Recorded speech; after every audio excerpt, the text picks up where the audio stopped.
This is Silph Radio, a Pokemon-centered podcast. I'm Nathan Kappesser. Each episode, we look at a different aspect of the Pokemon universe. This is a fan production. We do not own the Pokemon intellectual franchise or any aspect of it.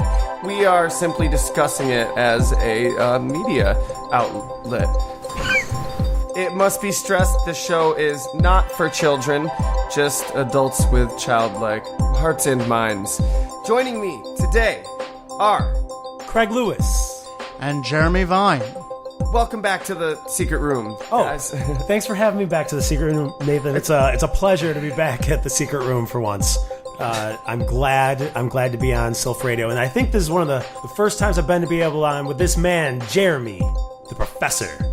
Well, thank you. I never officially accepted that title, but I will now. Thank you. I'm fulfilling a request. Craig wanted to do an episode with Jeremy.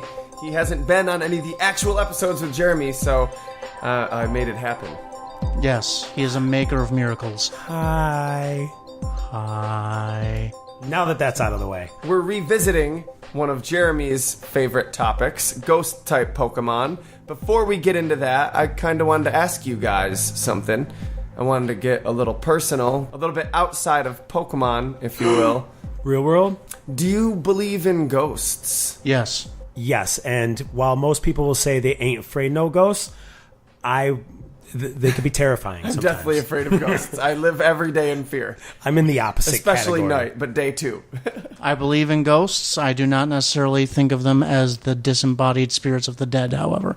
That's always been like kind of a pet peeve of mine, was that I'd be like, look, okay, there's one argument like whether or not there is something which can persist of a individual and a personality into self after death, but it's another thing to just any anomalous phenomena that happens, like a door slamming or a chill or a voice or something. It's the spirit of a dead person. Like, there's a million things it could be. It could be a Pokemon, like, for lack of a better word. Yeah. You know, it could be a or a living yokai. organism. Like, I don't think... I personally like to think about the fact that the way that we determine reality, physics, and the basic nature of how we produce physical properties in our universe, we forget that it's all technically one dimension layered over itself over and over and over again in compressed layers of physical law. And for things that exist in more of those layers than others, they appear as something completely different from what we comprehend. Or it could be a trans-dimensional rift. That too. There's so much stuff that happens that we don't understand, and it probably all gets lumped together in these... We can't science this good yet. Yeah, why do we know that lights in the sky are aliens and doors slamming and voices in our house is dead people? I might think it's the other way around. Dead people are lights in the sky, and... Waving at you from heaven? Yeah, and if there's voices and doors slamming in my house, there's a motherfucking alien, and I can't see it because it's from another planet with different types of light. It's camouflaged. I mean, legitimately, there are some Native American legends that actually propose to that theory. There are Native American legends that talk about lights in the skies and how they're the beings that have looked over us since the beginning, guiding spirits and forces, and yet at the same time, another person who wants to look at it from another way. Or even if you look at some of the Mesoamerican and Midwestern Native American tribes, they legit speak of otherworldly beings who come down and guide. So, ancient alien astronaut theorists agree Gengar is Clefable's shadow. I don't. I'm just kidding. That would be an interesting episode in the anime. Me and Jeremy were actually talking about this in the pregame, that he's firmly against the theory, whereas I'm coming from a perspective... Is everybody familiar with the theory? There's a theory that Gengar was supposed to be Clefable's shadow, like the evil dark side of Clefable or whatever. Not like that, but like that. And I'm simplifying it. And where I'm coming from is, like, if the theory has any veracity to it, it's that was how it was originally intended. Like, I believe without a doubt Kangaskhan was originally intended to be Cubone's mother, but they changed it. So I don't think that we're supposed to believe now that that's the truth, that Kangaskhan still is meant to be in canon Cubone's mother, but that when they first started developing the game, maybe even until very late in development of actually publishing the game and stuff, that was their intent, but they've changed. And I think the same thing with, like, the Gengar Clefable idea. Yeah, like they it was a beta stage or something. They were playing around with that idea, and then they ended up going another way. Yeah. And I think that they were so hell-bent on disproving this Kangaskhan is Cubone's mother theory after a while that influenced what they chose to do for Kangaskhan's mega evolution. Literally, the little baby comes out like, this is what I look like. No, but Kangaskhan was the mother Pokemon, and Cubone lost its mother. There's a bunch of evidence that Kangaskhan was originally supposed to be ground type. And I get that. And that something was supposed to evolve to Kangaskhan. Right, and I get that. But that's what I mean, is that I think that they went so hard to like be like, stop it. It's not true anymore. Yeah, that they were just like, here. Pops out of the damn pouch. This is what it looks like. You see the purple? You see the gray? Yeah, Do you see any tan there at all? Yeah, they probably created Marowak. Like, there was no Marowak when Kangaskhan was supposed to be Cubone's mom. And that is such a sad cycle of life. They're like constantly... Their mom's just constantly always dying. They're dead. always putting on their skull. Yeah, it is. They come out of the egg with the skull already on, which that's the one thing that miffs me. I think it's a combination of, like, gameplay stuff. Like, gameplay, they have to depict it coming out of the egg a certain way. They're not going to program a ton of sprites. You know what I wish they would have done? What's that? Had a baby version, and then if you traded it with a rare bone, that it would have produced it. That would be really cool. Because then the bone transfer would produce that would be awesome. Yeah. But I think it's also, like, a little bit of, like, folklore mixed in with, maybe they really do wear the skulls of their ancestors. Maybe it's not always the Cubone's mother. Maybe that's sort of like the folkloric, like, maybe it often is. Maybe they often died in childbirth, or I don't fucking know. Sometimes it's a steer skull. Sometimes it's probably always their ancestors' skulls. But they might get confused and think that, like, a Tauro's skull is their mom's. That'd be a Psyduck Cubone. That'd be awesome. A lowland Cubone, it wears a Psyduck skull. Not because of any reference. It they looks just like fucking a hate them. football cap. So, as we said, today we're covering a ghostly topic. We're discussing Agatha of the Elite Four, of the original Kanto Elite Four. No longer of the Elite Four, but formerly. But don't you mean she's the temporary Viridian City gym leader? No. Once an Elite Four, always an Elite Four. I'm sorry, but it's true. Always, right? Yeah. So how did they get kicked out of the Elite Four? I think they just stepped down after a while. It's like, you're not so elite anymore, so you're going to have to Or maybe step they're down. just like, we're sick of this shit, hire someone else. There is a Pokemon League. You would think that they would have I don't know. employee That's a management. cushy government job. That is true. If I was the Elite Four and I got all the damn perks, I'd be hard-pressed to not do the whole she getting does. rid of it thing. She does eventually step down, and we don't know what happened. So I guess that's part of our job, is to, like, dig into everything we know about her and try to figure out, because Agatha is such a neglected character, as are almost all of the Elite Four characters. As are almost all of any characters they show who are hardcore ghost trainers, really. As are any characters that are actually in the fucking video games. Let's just broaden it even more. As are any characters that are written well. Yeah, that's true. See, well, the video game, they create these cool-looking archetypes, but it's not like the dialogue and everything is all that well written. It's like, they're cool characters, and you would expect that if they were going to make an adaptation, that they would be the main characters that you encounter and interact with, but they're not at all in the anime. Side character. In the manga, they have a much bigger role, but in like all other media, they're pushed to the sidelines to the point where Agatha of the Elite Four, you don't see her in the anime until after Ash finishes his Hoenn journey, after Ruby and Sapphire. Well, see, I think there's a thing about that, is that when you're doing the games, right, they try to make it a very self-centered journey. You're the primary hero.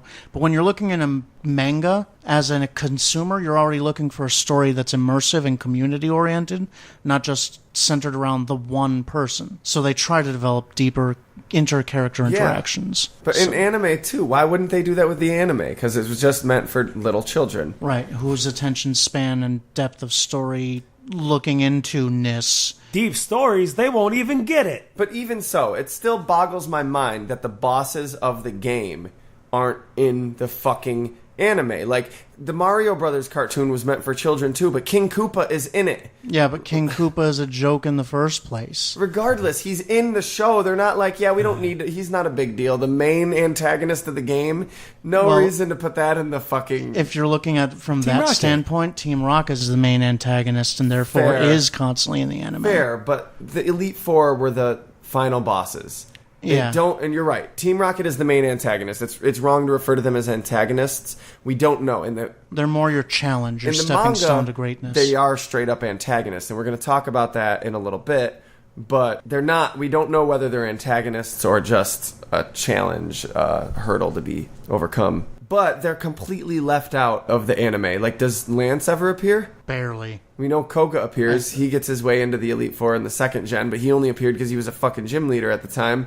I think Lance no Agatha, shows up. Well, Agatha does. No Lorelei, right? No, Lorelei. No, Bruno does, doesn't he? Yeah, Bruno shows up. I know that Lance shows up a couple of times. And I think he actually shows up surprisingly out of nowhere for no reason in a series of the anime in which he never appears in the game for no damn like reason. Agatha did? No. As Craig said, she was filling in as the leader of Viridian City Gym because Giovanni was gone. Exactly. That's still a reason. I'm talking Retired about Elite Four member becomes substitute gym leader. Yeah, and totally wipes the floor with Ash, but that's not new anyway. So Yeah, I mean, it's Ash. He gets the floor wiped with him every single time. he's then not he comes a good back. trader. I don't care. Stop. He's a terrible trader. Yeah, he is. He has to take like the second test over again every single time. So I'm thinking that they should just like have wanted posters at this point and be like, He doesn't need to be wanted. he's not. It's more like a poster that says avoid if you can, if not, take it easy on him because he's slow to pick up on shit. Yeah, he just lost another championship. Yeah. Just like a Still few got weeks the ago. badge, though. I mean, I get it as long as he's searching for being the best instead of achieving bestness, then his journey can keep going forever. Yeah, I guess you have to write a flawed character to be able to continue to follow. Yeah. No, they continue to follow. You can make new characters. You can develop old characters I mean- like they do in the fucking manga. But Yeah, I mean, doesn't Gary eventually follow in his grandfather's footsteps and become a professor? in the manga, In the anime. in the anime, Yeah. I don't know. I don't watch the anime. Yeah, Wait, I think... you said Gary? Yeah, Gary. He ends up becoming a Pokemon professor like Oak. And Ash is still 10? Yeah. It's nuts. In the video games, he becomes a gym leader.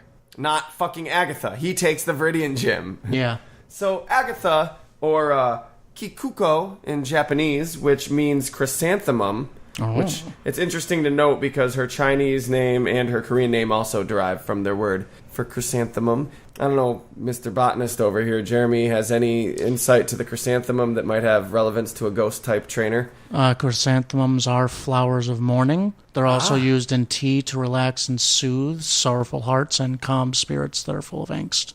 Interesting. There you go. Her English name, Agatha, it always just struck me as like generic old lady name. She's, of course, an old lady and a ghost-type master, if we didn't specify that. Well, Agatha is also an old world name that was synonymous with images of crones, old hags, and witches. Mm-hmm. Yeah, the name just, like, you hear the name and you immediately think of an old witch. Aghast, ghost, Aghast. hag, goth, Yeah. ghastly, gothic. Ghastly. Yeah. Gengar. Haunter, Papa. Banette, Slimer. Giratina. They should do Lizzie they should do a Borden. DLC. DLC Lizzie for Borden. like the out of Pokemon pack that you could buy and then have like 5 ghosts or like other things that they make temporary Pokemon. The Goblin King. DLC. Like they're not actual Pokemon? No, well, they would become Pokemon. It would be that. But what? Hold on, I'm a little confused though. What kind of ghosts? Just real world ghosts? No, like from other fiction. No, they should not ever do that. Never. But Terrible ideas from Greg. Nintendo Power ran a April Fool's joke that explained how to get Yoshi. That you could it was like this trick you had to do with trading a Dragonite, and you could get it to turn into Yoshi, and it would still be Dragonite, but its sprite would be Yoshi, and it would say Pokemon number 999 Yoshi. Hell And no. Nintendo Power ran it, and a ton of people thought it was true because of that. Yeah, I'd be pissed. So you gonna trade back then? Yeah. I would just be like, Nintendo Power, you owe me a Yoshi. That's it. Yeah, a bunch of people are just arguing over their Dragonites because I think you had to raise it 10 levels, then trade it, and they raise it 10 levels, then trade it back, or something like that. I don't know. So the crazy bullshit that you should know is Right, but, bullshit. so they both devoted so much time to this Dragonite, and they're like, it's mine. Well, I guess that would happen whether or not it actually turned into a Yoshi. You guys didn't see the episode of the anime where they turned a Dragonite to a Yoshi? No. They just kept trading it back and forth so many times that it was just like, fuck this, Yoshi! I saw one where a silhouette of a Dragonite was like, bye, Lighthouse. Giant fucking Dragonite. Fucking gigantic Dragonite of Doom. That was the only episode with Bill in it, It right? was Godzilla. Yeah, no, not the only one ever, but that was the very first episode they introduced Bill Deus in. Ex Dragonite, am I right? Yeah. Where he was like popping up out of the Kabuto He was in a Kabuto costume, Yeah. Instead of it being a Clefable, which what was supposed to be, and he was transformed into it because of a fucking teleportation accident. I hate when that happens. Yeah, I know. Worst. Yeah, it's such a pain. You just have to Then you keep never- transporting back and forth. Back and then forth. you're like, no, I'm a Yoshi. You're just waiting for your, like... But you're not a Yoshi, but you think you're a waiting Yoshi. for your, like, bio pattern to, like, sync up right. And you're always wondering where the hell that poor Clefable went to, because you don't see it again. You only see Bill. Just saying. It's a Five Nights at Freddy's like scenario here. Teleporters are murder. It's murder. Murder, she wrote. Okay, so as we mentioned, we're doing this trainer because she's a ghost type master, and that's one of Jeremy's specialty types. And she's a horribly underdeveloped character, like most of the Elite Four. In Kanto, you had to fight the Elite Four in a fixed order. Yep. You go Lorelei, Bruno, Agatha, Lance, right? Yeah, as far as I know. So she was she was the second to last one you'd fight, which would probably be second to last most high ranking if that were the case. So second in command to Lance. Probably, or are they all equal? How did either I don't of you guys know. picture it? No, because they definitely get harder in difficulty when you fight them. Yeah, that's how it's supposed to be. It's not. Progresses. Yeah, it's not only a gruel match or whatever the hell they Gauntlet. call it, an endurance I would call it trial. gauntlet, or an endurance trial for sure. It's not only an endurance trial; it's a ramping endurance trial, like a gauntlet. So Stock up on every lemonades, dude. Lemonades. I don't know. I see Best maybe value. Yeah, in story. I don't know. I think remember doing that with the trick where it was just like kick it, 2 lemonades. Yes. I got 2. I don't know if in story it's that they have different ranks, because again, the gym leaders are also like you're going on in a fixed order where they get stronger and stronger. But I don't believe that that's actually the case. That every Pokemon trainer doesn't start in Pallet Town and follow that path, and then there's a Snorlax blocking. I have to go this way.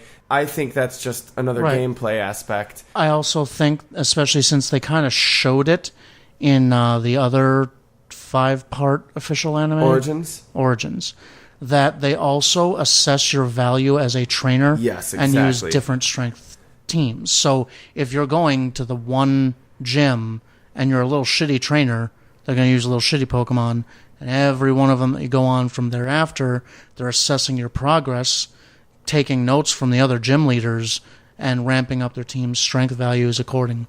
So I think the Elite Four would have equal rank and office, like in the Pokemon League, but Lance is probably like their de facto leader, like Leonardo. You know, all the Ninja Turtles are technically on equal footing, but Leonardo's kind of their leader, and they all kind of respect that, except for Raph sometimes. But even then, Raph's got a point sometimes.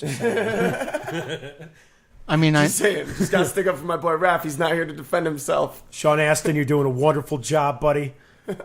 I mean, I know that in Ruby and Sapphire, they specifically state that the final gym leader that you go to, who is a water-type trainer, they state that he is the strongest trainer in all the region under the Elite Four. So he is considered, even amongst the gym leaders, he is considered to be the strongest trainer in the region besides the Elite Four. Yeah, but I'm just saying I still don't think that the 8 gym leaders you face in each game are always ranked like that. Like, I think they're all just equal level gym leaders. Right. He's just happens to be the strongest one, and because of the story, he's also the one you fight last. Like, Right. He also has to be some sort of sacred guardian to Origin Cave or some crap like With that. the assessing thing, that would probably make it better for, the different perspectives. Like if a different trainer from a different city, on the 5th gym, what you would normally play, that's their first gym.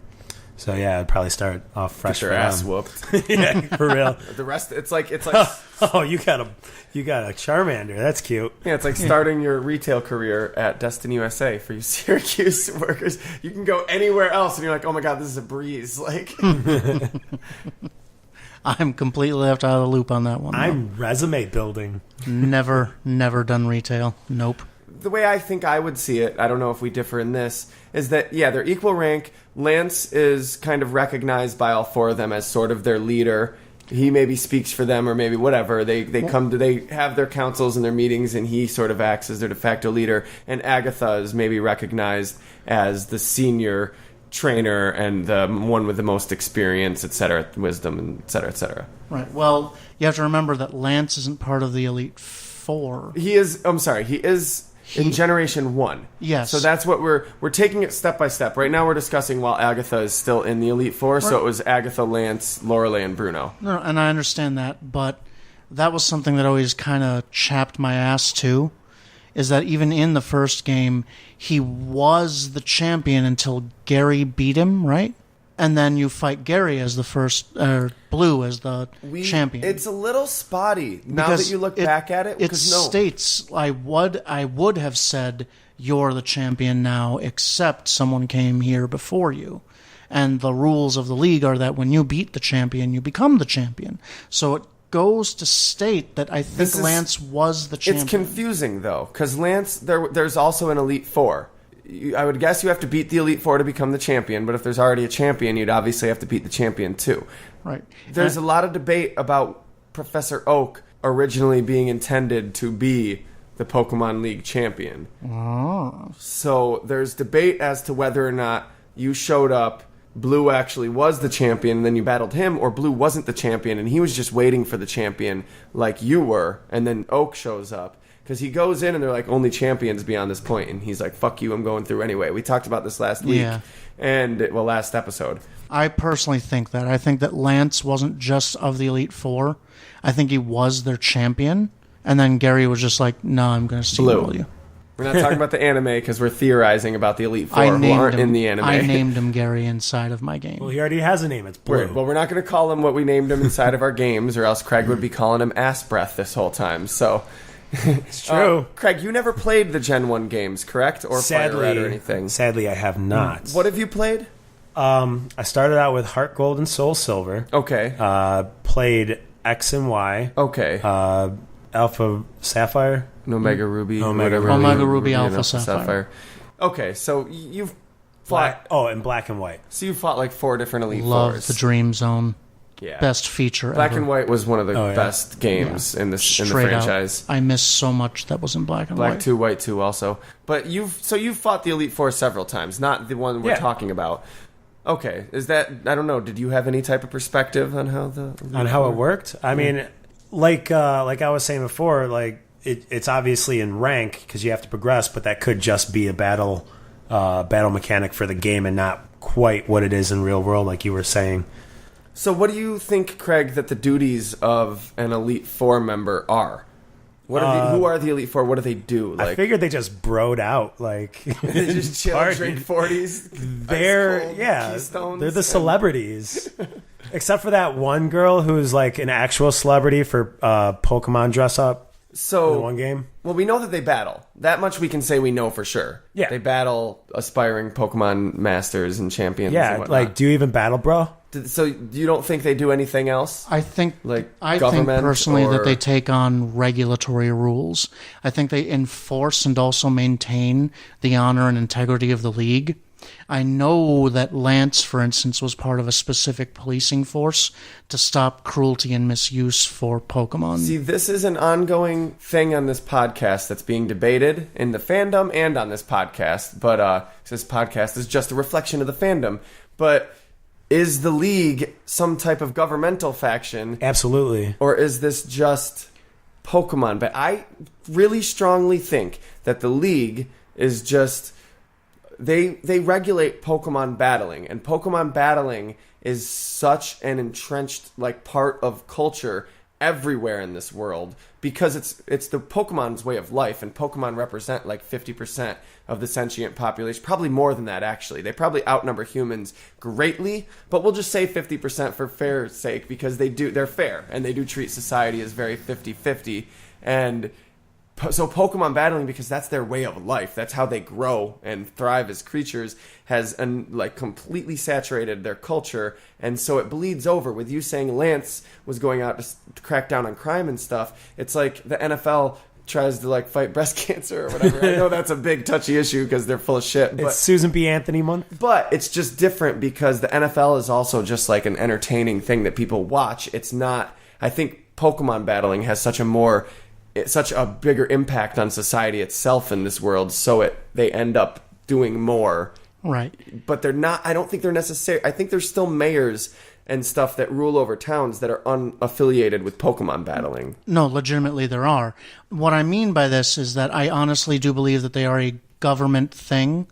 But think of it like this. If you're in a society where people don't actually use guns, you don't see actual robbers or these terrible features. You have this kind of genteel human race, right? Well, you don't need guns when you got fire-breathing Pokemon. Exactly. And what's even more important to understand about that is that you don't really need to harbor a personal violent streak when you have animals who have that much power, who are already pre-inclined to obey and become your friends, who have enough intelligence to be your buddy, and they want to have a defensive instinct for you. You kind of lessen your own defensive chill out paranoia. a little bit because there's not as much at stake. Right. In America, you're constantly worrying about losing your job, losing your apartment, having to feed your family. Like, not just America, but many places around the real world. Yeah. Many places it's much worse than in America. All places in the real world. Every place in the real world. Yeah, so you end up with this very peaceful populace, and whatever aggression they really have, they channel into Pokemon battles in the first place. So not only does it help to channel the innate aggression that is in human beings, it does it with beings powerful enough to withstand combat with each other and gives them a peaceful kind of, but action-paced, kind of no-risks cockfighting culture. Yeah. So Because it's consensual. Yeah. The Pokemon are electing, they want to do this. The And Pokemon it seek makes them out evolve trainers and as much stronger. as... That's probably... I've always looked at it as wild Pokemon attacking the trainers because they're wild animals. And they're like, fuck this dude in my territory. And a lot of it probably is that. But a lot of it's also probably them testing Are you trainers strong enough to find have one, me? Yes, to find one because they're not going to complete their life cycle and their growth without one. Maybe instead of it being like cockfighting, which is super illegal and wrong, it be more like UFC. More, they're capable to give their consent for it. You know, Right. so Yes. since they can fight, it's more like people in UFC only as their Pokemon. The Pokemon aren't being forced into it. Right. And you act like their version of, oh God, I haven't seen those movies in so long. Rocky Balboa's trainer in Mickey. the Rocky movies. Yeah. You act kind of like his Mickey. And they end up with this really close bond. I think it's him, like his Mickey, but also like you're like a Zen master to them too. Like you're like not just a Zen master. I'm using like you're like all these different forms of like teachers and coaches and best friend. Or in my martial personal... arts trainer. Sensei was probably a better term than Zen master. Right. Or even one of my personal theories for ghost Pokemon, a host for them. Oh, that's creepy. No, like a spirit, like the Eastern style of a spirit house, a being which represents a spiritual Zen state in which they can find a center to be calm and peaceful themselves. Sounds much better. Yeah. The ghost Pokemon. Yeah, when you become a ghost trainer. Like, the thing that I really kind of think is that because we have these more tame humans, we see ourselves right now as the apex predator, the top line creature. If there were a world where there were legitimately Pokemon, that human arrogance would be dead real quick and in a hurry. So kind of realizing we're not the apex species and kind of learning that we not only need to respect these creatures because fireballs to the face and shit, we end up having a governmental system that doesn't really regulate us, but does regulate the most powerful resource in your world, which is Pokemon. So I think it is a governmental agency, but it specifically regulates policies on all things Pokemon. Stopping people from poaching them and treating them cruelly, stopping Pokemon from going into territories where they shouldn't, helping to restore Pokemon habitats that get ruined by decimated nature, which is where you get Pokemon Rangers from. Is it pretty much safe to assume that the Elite Four are like high-ranking military commanders? A little bit like that. But I don't think they're military in the sense that... If the shadow government that's probably run by Giovanni is telling them to start attacking things, and then they're just like, they don't have to say, yes, master. But no, yeah, that's what I really believe it is, that it's like specifically to mandate governmental regulation of that resource of Pokemon. Yeah, it probably is. And it's a different world, so it's comparisons to institutions in the real world only go so far. Right. So I think we're both kind of onto the right track with the fact that it is probably very much a government organization, especially since this is such a big part of society. Why wouldn't you call the regulatory part of that aspect of life a government? Yeah. So yeah, that does make a lot of sense. They're governing over a lot of human-Pokemon relations. That's probably their main... And that's what I was about to say. I see the Elite Four like your final test to see if you're worthy to just go anywhere in the Pokemon world, because as a champion you kind of can do that. You're qualified to go anywhere. Like, you can only go to certain regions with a badge. You can only go to certain areas with another badge. I see them as like qualifying you as a master trainer. You're qualified to go to other regions. How many times can you only go places if you have a badge? They work it in with gameplay. Yeah, usually it's like the Snorlax is sleeping there or the bush is there. Not everyone in the Pokemon universe fights. Yeah, and not everyone in the Pokemon universe goes to other regions. I know, but you could travel to another region without having to fight the Elite Four or get any Pokemon badges. Right, but at the same time, that's not quite the same thing as going to other regions or territories as a trainer. You've seen it. Civilian class people who only have one or two Pokemon, they're very low class, they're more like pets. And then you have serious competitive trainers and battlers who go to dangerous places, capture legends in a Pokeball. Sure, but there's low-level fighters all the time that are like, I traveled here from across the ocean. Yes, but that doesn't necessarily mean that they're qualified to go and capture those Pokemon yet, which is another reason why they battle you, to get stronger, to compete for those gyms. Word. There's probably all sorts of minutia to it.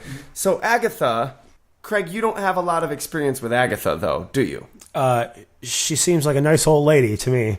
So what's your experience? Just the episode of the anime? The episode of the anime, and I learned a little from a previous Silph Radio episode that you guys did. You talked about the possibility, I think it was with Brianna, talked about Oak and Agatha's relationship. Agatha and Oak, when they were younger, were very close friends. We did discuss this just last episode, and probably beforehand, we've talked about Oak a lot, so that's why we knew we had to do an Oak episode. Yeah, they each lost their virginity to each other, right? We don't know that. I've never expressed that theory. I don't think about that. I don't think so. I think Nathan thinks about it frequently. I think they were just colleagues and Pokemon battlers. She used to find him handsome and tough and cool, and then he stopped focusing. Boned her. And then he stopped focusing on battling.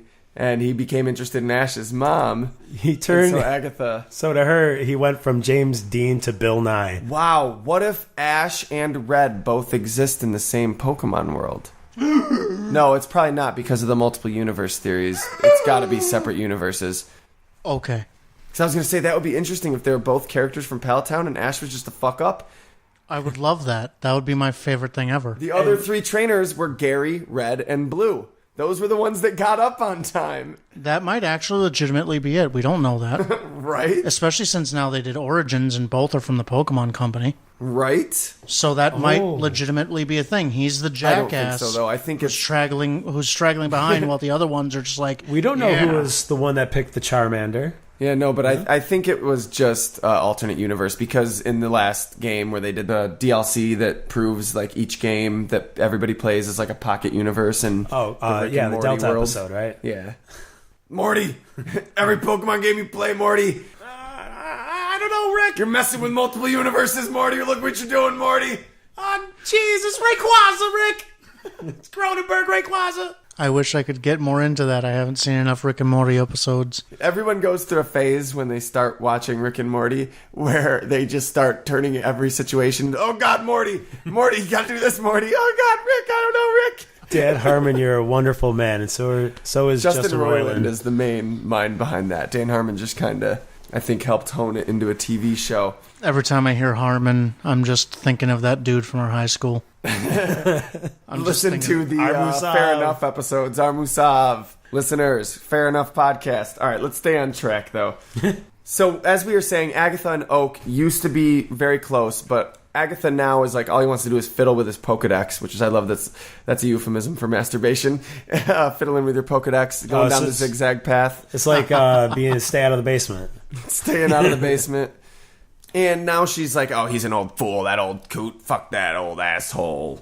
And I guess Kurt, the guy that makes the Pokeballs, used to be friends with Oak, too. In Kurt's house, there's a photo on the wall of Kurt, Professor Oak, and quote-unquote, like a lady with determined eyes. Yeah. It's gotta be Agatha? The Haunter eyes. So determined. Her eyes are drawn just like a Haunter's. Jeremy pointed that out. Oh. Yep. Nice. She also refers to Oak as a shadow of his former Clefable. I'm just kidding. I had to string you along there. I thought he was going to go with Self. A shadow of his former self. Oh, it really was Self. It wasn't Clefable. No, the quote is a shadow of his former self. Of course. No. Dick. So, move. I know you didn't really grow up with Agatha. You see her as a sweet old lady. That's what she was in the anime. How did you picture Agatha? Because she wasn't around until after Ruby Sapphire, so you had to have dedicated thought to her without any influence from the anime. I don't know if you read the manga that far back at all. Yeah, to me... I haven't read much of the manga at all, unfortunately. I've been trying to find good ways to get hookups to read it because I'm interested in it. But I haven't seen any resources. So you must sing the song. The king and his men with something. What just He's happened? totally lost me. I don't know what just happened. Bound We're now in a weird... in her bones. It's a song for Agatha. No, we're in the weird place in the podcast. You gotta world. summon the pirates, man. It's part of his I Like You mixtape to it. Okay. I also put the lavender tone on there. Okay, so... I know this is your favorite. So, because there was so little for me to draw on, I studied her artistic qualities, meaning the character qualities that they inherently tried to distill into her design features when they made her sprite and they made her art. So she does have the eyes of a haunter. She also is always there, not just with a frown, but with like a slightly self-assured grin. And even though she has a cane, she stands straight and perfectly fine. Yeah, the cane is just to keep the pimp game strong. Kind of, actually, yes. I always saw her as sort of a harsh, cantankerous old woman. No. No? I saw her like a haunter. She puts on the facade of a harsh, cantankerous old lady or a kind, nice old lady, whichever one will get your goat. Meanwhile, she's got that razor-sharp edge that will take you down with her ghosts. So she's always looking at another angle and manipulating you and letting you see what you want in her while she's setting up her next trick or her next joke or strategy. Like, she has that kind of cool old lady vibe who's got some sort of joke that you don't know about. Like, that kind of thing is going on. Because I see her, like, standing there at her third quarter pose with her looking at you sideways with her eyes, and that just, like, tiny little bit of a shit-eater snicker grin. I can see that. Self-satisfied scowl. I can see that as, like, a old 1800s painting. Yes, she's totally supposed to depict those creepy old lady paintings that you see in a haunted house. I don't see her as, like, evil. No. But I mean, no, I know. I'm just clarifying, like, my take on her character, that she's, like, old and cranky and cantankerous. I still see her as having a good heart and being a good person and a strict. If she was to train you, if she was your teacher, she would be a strict teacher. And, like, it was really off-putting to me to see her in the anime being so sweet. Yes, she was.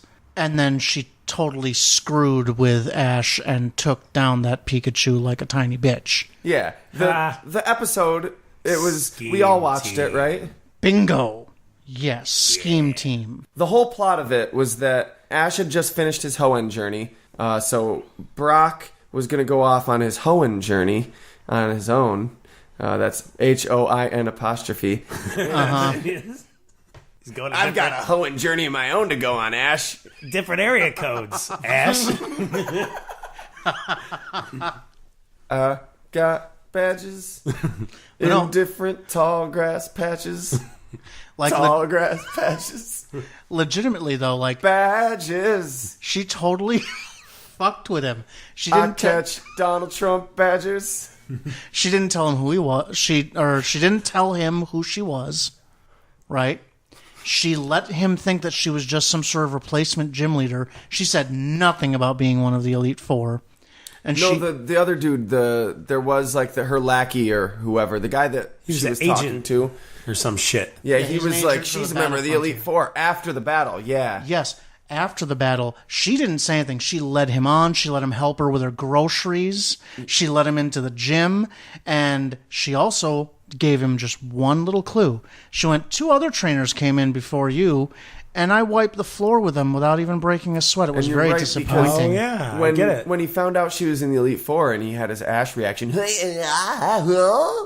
Ash is apparently Jerry Lewis, she was like, well, I didn't want to tell you ahead of time because I didn't want it to affect the way you battled and whatnot. I didn't want you to be intimidated. I just wanted you to battle. So she's that little sneaky old lady who's just like... I deceived you to keep you at the top of your game, Batman. Well, I'm not Batman. She's also just senile, old and crazy. You can't fool me, Batman. Why would you have that red S on your chest then? You can't fool me. My game is perfect. I think she thinks she's Catwoman. The Riddler. Don't you read Batman? You must just watch the movies. Swings her fucking cane around. Oh, like I'm a real fan. I love Harley Quinn. I've just never read a comic. In the manga, she's not really... I wouldn't describe her as like cranky and cantankerous. More like evil old bitch. She tries to kill Blue because he's related to Oak. Cool. But I think I've seen the same thing in Ernest Scared Stupid. Greg's like, I mean, Blue's kind of a dick. He probably showed up like, you old hag, look at all these badges I got. And my cheerleaders and, oh, God. You should be easy. God. You're just an old lady. Yeah, I would kill him too. Not for that reason. Hey, Nana, better sit this one out and just give me the badge. Yeah, that would earn him a death sentence. No, but I mean, to be fair, in the manga, the Elite Four were like trying to destroy all humans or something. They were evil as fuck. Oh, so maybe it was right. Giovanni's behind the whole secret. Well, so no, the whole like Red and Blue saga. Certain gym leaders were secretly members of Team Rocket, and spoiler alert: those gym leaders were, I believe, Koga, Sabrina, and Lieutenant Surge. I knew of Surge for sure. That was the first big conflict. They had to defeat all these evil Team Rocket members and stop Team Rocket. Team Rocket wanted to do some shit with like genetically altering Pokemon and like... Which is what Mewtwo was part of. Yeah, they wanted to do hood rat shit. Yeah. So the next saga, the Yellow Saga, the Elite Four show up and they are so powerful that the evil gym leaders, Koga, Sabrina, and them or whoever, have to team up with the good guys to stop the Elite Four. So yeah, Agatha was evil. Cool. Just straight up evil. I don't really see any of the gym leaders as straight up evil. I didn't even see the Elite Four as evil. No, I don't. Giovanni I do kind of see as evil. I mean, I don't evil. I'm a Buddhist. I don't see any of them as evil. But if we had to label one as an actual bad guy, I would name Giovanni more as a supreme dick waffle. What if they did this in the anime? That's basically the Buddhist version of evil. No, there's no such thing as evil. Just some people are. There's not even supreme dick waffles. There's just doing supreme dick waffle things. With the moment cheese. you stop doing supreme dick waffle things, you're no longer there's no the action of being a supreme dick waffle doesn't exist anymore. Supreme you're not dick doing waffling, I think, is the adjective. It's not a thing waiting to be fulfilled. It's just when you do it, it happens. Hearing Nathan's supreme dick waffle has made my night. That's it. Now, was that in reference to Giovanni? Yes. Yes. Okay. All right. I got lost for a second. You went on to Supreme Dick Waffles, and I thought it was a kind of new taco at Taco Bell for a second. And I got confused, but okay. What about this? So Brock was a gym leader, right? Yes. What if in the anime they kind of made him a secret agent trailing Ash all the way? The League wanted to monitor him. That would be interesting. Because the whole time they're after his Pikachu anyway. They thought they told Brock to look out for a trainer with a red and white hat, a red and white jacket. He's coming from Pallet Town. Meanwhile, so close. Ash had blue jacket. Well, yeah, right. Well, meanwhile, Red went right by, and he missed Red. Yeah. And then he was like, this must be the guy. But the League really wanted to spy on Red because they were like, this kid's really got the chops. I don't know. We want to make sure, just follow him, make sure he's cool. Like, we're not trying to shut him down, but he seems to really have his shit together. And he was like, wow. And then Brock's like, I don't know. This guy's an idiot. Yeah. He seems slow, Giovanni. I will say this, though, is that Giovanni, you're still... as horrible as Ash is, Pikachu is amazing, and I think that Pikachu is smarter than Ash. This has been shown before, and kind of like keeps his ass in line and saves his ass from a bunch of the things that Ash would otherwise succumb to. But then we watch, and not to cut you off, but we watch today's episode, and Ash sends Pikachu to fight a Gengar, and he's like, Pikachu, do quick attack. Yeah. And Pikachu's like, Pika, Pika! And he goes to do it. And then he goes right through him. And he's like, Pika? And I'm like, word, even Pikachu didn't remember? And then Ash's like, oh yeah, quick attacks, the normal type attack doesn't work against ghost Pokemon. I would have loved it if Ash was like, Pikachu, do quick attack. And Pikachu's like, Pika. And he does Thunder Shock. And Ash's like, great job, Pikachu. That's the best quick attack I've ever seen. Pikachu's like, Pika, Pika, Pika, doing the fap off motion. Pikachu's like, 10 years ago, we already went through a whole lighthouse tower. And you fucking died and met like 3 of these motherfuckers before. What is wrong with you? You saw a giant one in animatronic Playland. Yeah. So, Agatha... That's how she appeared in the manga, the main manga, the Pokemon Adventures manga, which, as we've said repeatedly, but just in case this is your first episode, that's the main manga. It goes through every single game that they've released. There's also the Pocket Monsters manga, which we've referenced several times. That's the one with the crude, rude Ren and Stimpy style Clefairy. Okay. No, sir. I don't like it. Never even heard of it. It's this crazy manga. It was the first Pokemon manga ever published. And Red, this was back when Clefairy was originally intended to be the series mascot. So Red has a Clefairy, and it's rude. It's always farting and making like poop jokes, and like it's a very like juvenile, sophomoric, like young boys comic, like Ren and Stimpy. Like if that's what the direction they had chosen to take with Pokemon. I am glad they didn't. It's crazy. It's still going. No. So in that manga, Agatha has the ability to actually change into a Golbat, and she's actually kind of hot. So she's a witch. Like she's got like the like can I talk to your manager haircut, and she's like younger and like yeah. So she's a witch. So she's actually an old hag who has a younger visage and has the powers to shapeshift. So she's a witch, and also suffers from resting bitch face as well, with the manager haircut. Yeah. So. She's a witch. Yeah, she could turn into a bat. She's a witch. And a vampire. And oh, yeah. Wait, witches could turn into bats. I'm sure they could anamorph to one. Well, witches would always take the form of their familiar or, like, of an animal. So, yeah, he's totally onto something. Yeah. And it's a Golbat that she takes the form of. Her main Pokemon is usually a Gengar. In almost we see her in Origins, we see a quick flash of Red fighting her, and she's got her Gengar out. Usually it's a Gengar, but Golbat is also one of her Pokemon, and that's the Pokemon she changes into. I would also like to mention that, again, she's super the creepy witch, apparently, because she follows the cobra, or the snake, and that is universally a symbol of powerful dark magic. The snake. All hail Arbok. Yes. And then, of course, you have bats, which are universally known as messengers of the dead, ferrymen of whispers of the dead. They're the night messengers, the night carriers of secrets, the eternal watchers of the dark, that kind of stuff. So this kind of brings us to look at the most important thing of any Pokemon trainer. Who are their Pokemon? That's part of their identity as a Pokemon trainer. I thought it was whoever was willing to do their, like, fashion and tailoring.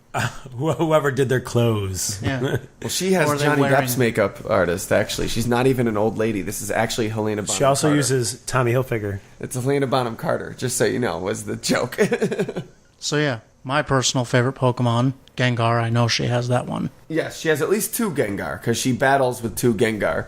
She also has Haunter, she also has Golbat and Arbok, and then when you rematch her, she also has Misdreavus and Crobat. So the Crobat could just be that her Golbat evolved, or it could be... No, it's not. Because, interesting thing, the first time you battle her, her entire team is all female. And then the second time you battle her, her entire team is all male.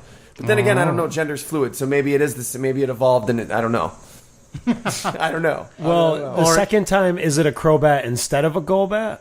Mm-hmm. Okay. Or it could also be a further confirmation of what I constantly say, that she reassesses your strength and then picks the larger, more powerful team. That's why I'm saying we don't know. This happens with a lot of gym leaders where we're like, we don't know if that Golem they have is just the evolved version of their last Geodude or whether they just have a ton of rock Pokemon. And they're like, fuck it, I'll take a Golem now. Golbat, hit the showers. You're done. You're washed up. We're bringing the Crobat in. Relief bat Pokemon. Now, here's something interesting to note. What type do all of Agatha's Pokemon have in common? Poison? Yeah. It's not ghost, it's poison. It's poison. Poison! Poison. It's poison. Her Pokemon are poison. Poison. That lady's poison. And not ghost. Girl, you're not good to me.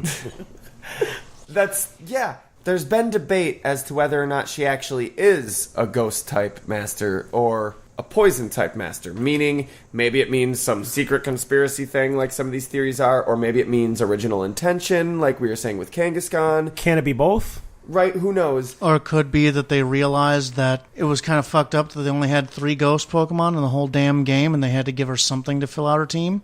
Yeah. And so they also kind of built it around spooky witch lady. So snakes, bats. I think it's that when you get to the Elite Four, they throw in a few other types in there, and there weren't many ghost types. I do think she was meant to be a ghost type trainer. I also believe she was meant to be a scary, freaky witch. I don't think she's actually a witch. Like personification, like persona. Yeah, but I could see them making a character that was a witch, that you would see with occult imagery, a cauldron, casting spells, you know. And I don't think she's that, but I do think still, this was one game. They didn't know there would be many games where they could experiment with these types of archetypes, and this was maybe their take on, like, she's kind of like a witch, but really it's just an old lady that trains ghosts. You have to kind of remember that it's also a Japanese game, and witches don't necessarily have the pointy hats of, like, Eastern witches. Correct. They were considered to be old hags, usually with missing teeth, usually with some sort of transformation ability to make themselves look younger and more beautiful. Scoliosis. Yeah, it's called scoliosis. It's actually a terrible disease. Should not be laughing at it. Yeah, like that. That was a good example of what you shouldn't be doing. Great laugh, Data. You finally got it down. No, I can do far worse. Anyway. So, no, honestly, she doesn't necessarily represent the kind of witches that you're traditionally used to seeing. I see her more like a Baba Yaga or some sort of other kind of non-Halloween witch. So instead of witch, we can say old hag, because that was the archetype that predated wich in like crone. Historical context. Yes, crone. The crone. Yes, she's totally supposed to be like a crone. So what do you say if they bring her back now that there's so many more Pokemon to choose from? Do you think they would just make her an all-ghost Pokemon trainer She was now? supposed to be, so yeah. They would just fill in the blanks now. She'll have a Chandelure and a Litwick and a Yamask. I think she'd still have a Golbat. Maybe even an Arbok. Why would you get rid of them? I still think that it's also beneficial that almost all of the Elite Four trainers have a Pokemon that's not... Lorelei has Slowbro, which is water psychic. And she's an ice-type trainer, supposedly. But more in common, her Pokemon share the water type, just like Agatha's share the poison in common. Lance, his Pokemon share the flying type, except for Dragonair, so... Right, but at the same time, when you reach the, quote, champion, they multiverse types. Oh. And when you get to the newer games now, one of my favorite games where they had N, the one that had the... Black and white. Yeah. Their ghost trainer for the Elite Four did have nothing but ghosts, but they had different dual types that they worked with. Yeah. So it's not so much that they always had one that was a switch hitter. Again, they had the limitations of how many were available to pick from in the games, but they were totally supposed to be a theme. So there's always supposed to be the one of fire, there's supposed to be ones of water, there's supposed to be ones of dark types, steel types. Even in one of the newer games that I've been playing, the steel type Elite Four had that one Pokemon that's based off of Honedge, the Final Evolve version of Honedge. Okay, the sword. Yeah, the sword and the shield. Yes. That is a ghost in steel, and that thing is a pain in the ass to deal with. Also one of my new favorite ghost types to put in a team. Yeah, I think it's theme. And also it seems like not only theme, but it seems like they did purposefully say not only is this type their focus, but they have almost a secondary type focus too. Lorelei had ice and water. Agatha had ghost and poison. Lance had dragon and flying. Bruno had flying or fighting and rock, I think. He had like an onyx or something. Golem, I think. No, yeah, you're right. I got an onyx. Yeah, I think he had an onyx. And it all makes sense, though. Yeah. So that was really interesting to me. In Pokemon Stadium, she also has a Muck, a Venusaur, more poison, but also a Jinx, an Alakazam, and a Gyarados. But Pokemon Stadium really mixes it up and gives everybody varied Pokemon of all different types. So she flirts with Psychic a little bit? Yeah. But again, I think these types of... To get so far in Pokemon training and battling that you've reached like one of the highest honors... You probably have caught all types of Pokemon. She's probably got Butterfrees and Pikachus and stuff, but she clearly has an affinity for and spends her life. It also isn't necessarily like that, especially since in the Pokemon Stadium games, you can rent Pokemon that you never owned to use. So yeah. And in center Pokemon. And in the Pokemon Stadium universe, that's actually kind of an accepted thing. So in that system, because we're also going by the multiverse theory, she might literally use other rented Pokemon to fill out her team with diversity so that you don't know what her switch hit is. So that's a very good point. Yeah. But I still do think if you are trying to go through Mount Moon and you don't have a Pokemon that knows Flash... You might just catch a fucking Drowsy real quick and teach it Flash and drag it through Mount Moon with you. Why wouldn't Agatha, in all of her 80 years as a trainer, whatever? Because Gengar can go right through walls and say, this is the way. You're focusing too hard on the specific details. Throughout her journeying, there must have been Pokemon that she caught to surf her. Fine, to surf her across the fucking ocean. Yeah, her mainstay water Pokemon. She's got to have a water Pokemon to get her across the ocean. Or she could use a boat. She doesn't have to, but it's very fair to speculate that trainers of such high caliber have other Pokemon that they don't use a lot because it's not their focus, it's not their area of expertise. It's also safe to assume the other spectrum as well, that someone can reach a specific focus on a type of Pokemon. You also have to remember that there are some Pokemon with unique methods and methodology of travel that exceed beyond the parameters of normal Pokemon mobility or personal mobility. Abra, for instance, uses the ability to teleport, which gets you to the last Pokemon Center that you visited before. You've got Diglets who use Dig to escape from any kind of mountain that you're stuck in. Mm-hmm. So Pikachu's with Rock Smash. Nah, that's the worst. No. Don't teach a Pikachu Rock Smash. Don't do it. But honestly, there's these different means by which you can become an expert. You can also become an expert by continuing to stick to your affinity and figuring out how to rough it out with them until you've got a honed, polished product. I'm not arguing with you, but not in contrast to, but in addition to, you don't get to age 80 without trying. We don't know exactly how old she is. I'm going to guess 80, but you don't get that old. No, she's closer to Oak's age, but seems like she's older, but supposedly they were friends when they were younger. Well, if you remember what I Oak was just saying looks before, great. Well, if you also remember what I was saying before, ghost Pokemon as a method, at least in my theory, and again, when you look at Agatha or other ghost trainers, they sap you of your emotions, they test your will continuously, they show you horrifying shit, they stress you out, and it makes you a more steadfast, internally strong person, but you went through a lot of heavy emotional shit. I buy into that. Or it breaks you mentally and you go crazy. And no, she was legitimately until you are possessed by your own Pokemon. And she's strong and tough, and she didn't go crazy, but yes, it still sort of aged her like a president 4 years after 8 years after they've been elected. Nice Obama burn. Every president. Yeah. Every single president. Look at them at the start of their term. Oh, man. The crow's feet on Bush. Oh, God. Ridiculous. But what my point was that you don't get to age 80 without trying a bunch of different things. Even if you're a cop, it doesn't mean you never worked at a bookstore or even if your whole life was about rock music, doesn't mean you never got into reading about electronics. Like, you know what I mean? Yeah, or the fact that Mozart didn't just do music, he also did cocaine. Yes, I mean, everyone does cocaine. Gotta need a hobby, right? So I really do think it's fair to assume that she had other Pokemon.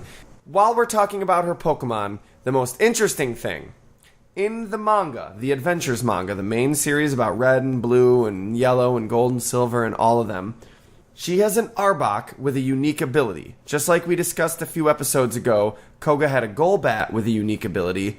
Agatha's Arbok is able to display different patterns on its hood, and depending on what pattern it's displaying, it has different ability. It'll give itself a different boost or ability. Like there's one that gives it a speed boost, one that gives it an attack boost. Oh, it's like a mystery box. No, I mean, I think it chooses which one to give. There's one, and then there was a poison resistance boost, in case you wanted to use poison against poison. And it's pretty cool. I think that's pretty cool to also the way the manga plays on that mythical element of it by giving these high-level trainers Pokemon that have really tapped into their spiritual abilities. Yeah, their supernatural qualities. You want to know how they finally neutralize it? I want to know more than anything. Blue and Koga teamed up to fight her. Okay. So Blue, fucking former league champion, Red's rival, Green to some of you manga readers, and Gary to some of you anime watchers, teams up with Koga, former member of Team Rocket, or I think he's still a member of Team Rocket, and also a gym leader. But now they save puppies. Team Rocket does. That's what Team Rocket does now? I don't know. Giovanni renounced their criminal ways and went back to being a hardcore trainer. No, Help Giovanni old ladies across the disappeared. street. Listen to our Team Rocket episode. We're not going to get into it now. But they're fighting, in the manga, they're fighting against Agatha, and the Arbok is almost unbeatable because it keeps changing its boosts and everything with its pattern. So the way that they neutralize it is actually just by covering up the pattern, which is interesting because you would think it would still be able to change it even though it's being covered up. But no, they cover it up. The way they do this is Koga has his Golbat use Leech Life on himself. And now so the Golbat's draining Koga's blood, and then it spits Koga's blood all over the Arbok. That is so hardcore. Oh my god. The manga don't fuck around. It's BR Oodle. I don't know if that'll stick, Nathan. But we could keep trying. I want to hear that more often. BR Oodle. The manga does not fuck around. It's fucking crazy.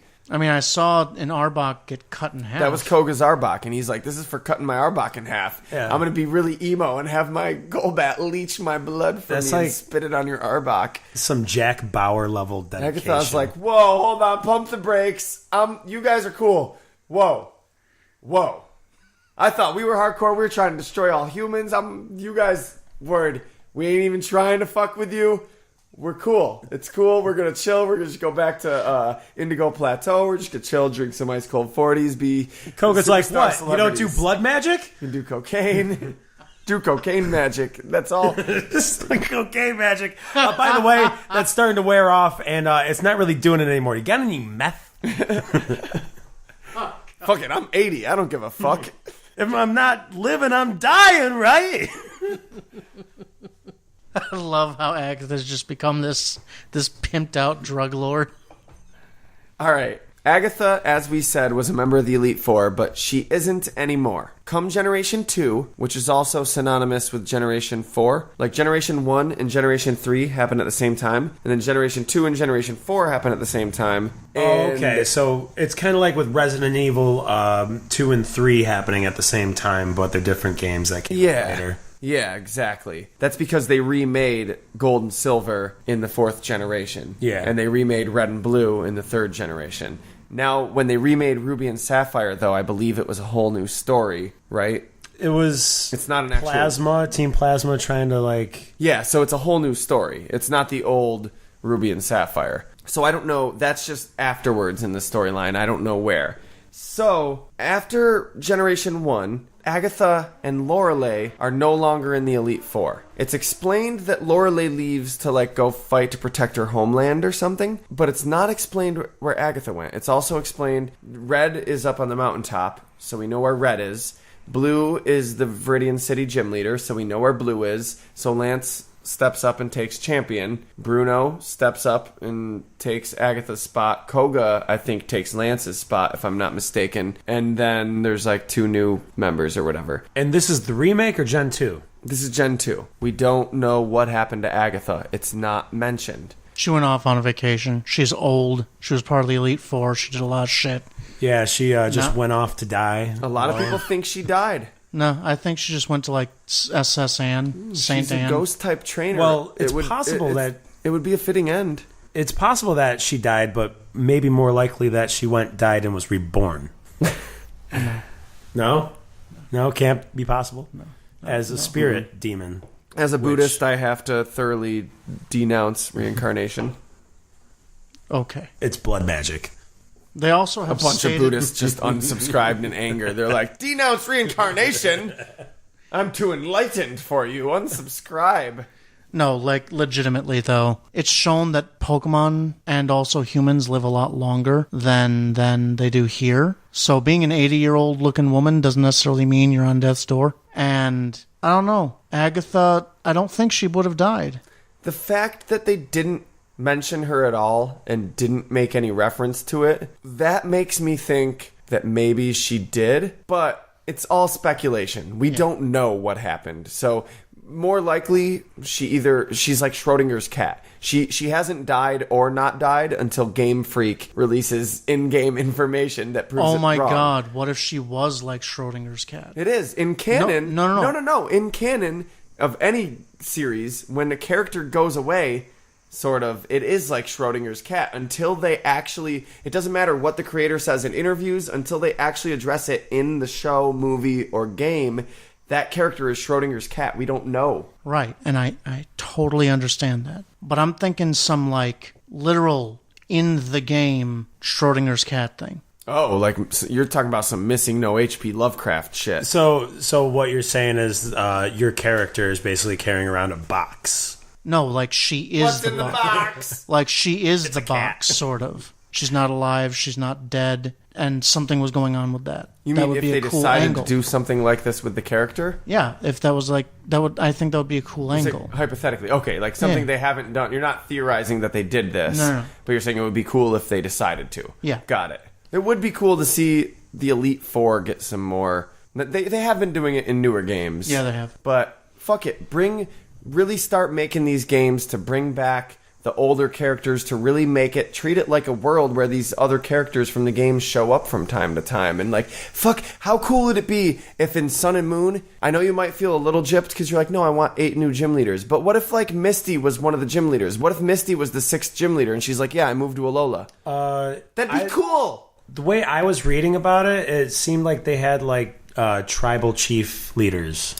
Oh, okay. That's also really cool. But it doesn't have to be Alola, although I thought Misty would fit in really well. Yeah, with her water Pokemon, of course, on an island, yeah. But that would be cool. Actually progress the world a little bit and progress the characters a little bit. The fact that you don't indulge in it too much just gives us more vague things to work around in our imagination. Like, okay, we know that Misty was the Cerulean City gym leader, and now she's this city gym leader in this region, and she moved at some point in between the games, but there's not too much. It's just a vague, and it's reusing these characters that have been neglected so much in most of the pop culture. Yeah. At the same time, it's a little bit of brilliant strategy and market strategy that they don't, because it does keep your interest, keeps you theorizing, it keeps you guessing, and gives you more to talk about as fans, which keeps you more hooked. Yeah.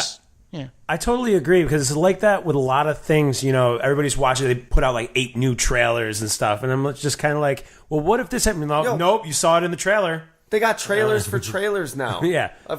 They put out a fucking preview for the new Star Wars Rogue One trailer a month ago. They were like, check out the preview for the trailer that comes out on Thursday. I'm like, dude, the trailer's in 3 days. I can wait.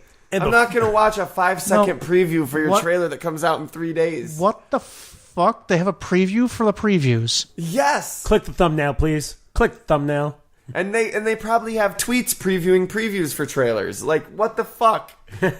Come on, guys. Soon the tweet is going to come out to announce that the trailer will come out.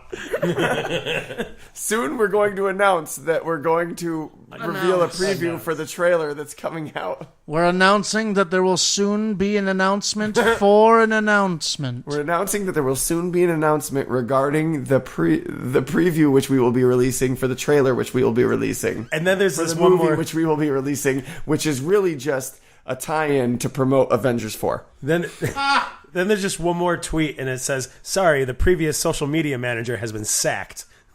Sacked? Carry on. We will, of course, have a tweet about this later. Tweet more at 11. Tweet us at 11, or anytime, really. Whenever you want. We only check it at 11, so... Not true. Not true at all.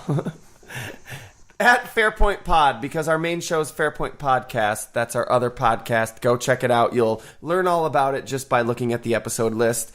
So our Twitter is at Fairpoint Pod. But of course, you can find us on Facebook with Silph Radio Podcast. Give that Silph Radio a like. You'll get tons of Pokemon fan art that's just beautiful. It's true. I can't help but be blown away every time. The selection choices are amazing. And that's not me. That's the artists that do it. Maybe I should put more of an effort into giving links to their websites. Crediting the DeviantArt account. Well, hey, if they don't watermark their fucking art or put a signature on it, that's their own goddamn fault.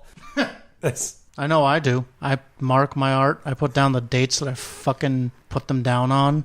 Yeah. I find pictures everywhere. I have a hard drive full of thousands of pictures. I don't always have time to reverse Google search it. If you want to know who it is, please reverse Google search it and give the artist their credit. Or if you're the artist and you're a little pissed at me for not giving you credit, dude, for real, my bad. Shoot me a message and I'll totally give you credit if I ever use your art. Totes credit. Totes credit. Relived, repost, reblog. It's a Facebook page. I'm not going to use someone else's art for official Silph Radio stuff. It's the Facebook page. I like to share other fan stuff. We share fan videos, all sorts of related content. It's the fan community, man. We share everything. We share sicknesses and health.